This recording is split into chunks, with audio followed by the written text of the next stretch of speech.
Salut à tous et bienvenue dans cette nouvelle vidéo.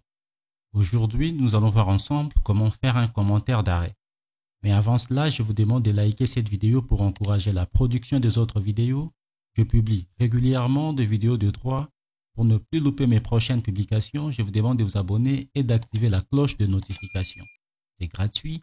Si vous avez les moyens de rejoindre notre chaîne en cliquant sur rejoindre, c'est une autre façon de nous soutenir et de bénéficier en retour de certains avantages réservés uniquement aux membres. Ceci étant dit, comment faire un commentaire d'arrêt? Vous devez savoir que l'arrêt, c'est la réponse à une question formée par le pourvoi. Le commentaire d'arrêt n'est pas une dissertation. Ce n'est pas non plus une description. Il s'agit d'une étude de la jurisprudence antérieure et postérieure. Il s'agit également de mettre en perspective les jurisprudences avec l'arrêt en question. Alors, comment faire un commentaire d'arrêt? Premièrement, vous devez comprendre l'arrêt. Vous devez prendre le temps de lire l'arrêt.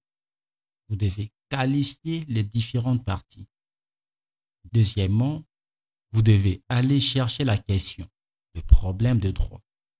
Cette question est posée par le pourvoi et le pourvoi, il faut le repérer dans l'arrêt.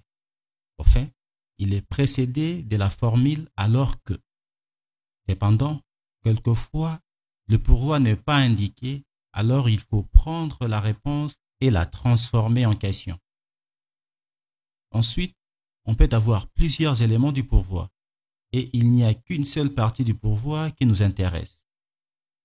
Quatrièmement, vous devez vous demander pourquoi la question se pose et vous devez la replacer dans son contexte, c'est-à-dire est-ce qu'on a déjà la solution de la question dans le contexte ou dans la jurisprudence antérieure. La cinquième étape est d'étudier la motivation de la Cour de cassation. Cette motivation, on la trouve au fond de l'arrêt de principe. Elle est précédée de « attendu que » pour un arrêt de cassation ou « mais attendu que » pour un arrêt de rejet.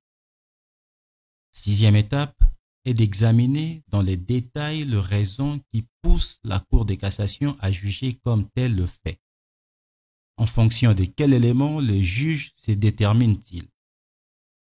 Et enfin, il faut voir ce que la solution apporte au droit, c'est-à-dire la portée de l'arrêt. Pour y arriver, vous devez suivre ces 4 étapes. 1. Reconstituer le fait et la procédure. Énoncer le fait, décrivez la procédure, quelles sont les prétentions de parties. 2. Comprendre l'énoncé du problème juridique à la juridiction. Vous devez déterminer les sujets à traiter. Il faut cerner exactement la question juridique résolue par la décision. 3. La restitution de ses connaissances personnelles sur les sujets. Pour cela, vous devez utiliser le texte de loi applicable et les théories de la doctrine. 4. Dresser le plan. Et cela, nous le verrons dans la prochaine vidéo. Si cette vidéo vous a plu, n'hésitez pas à liker et de la partager avec votre entourage.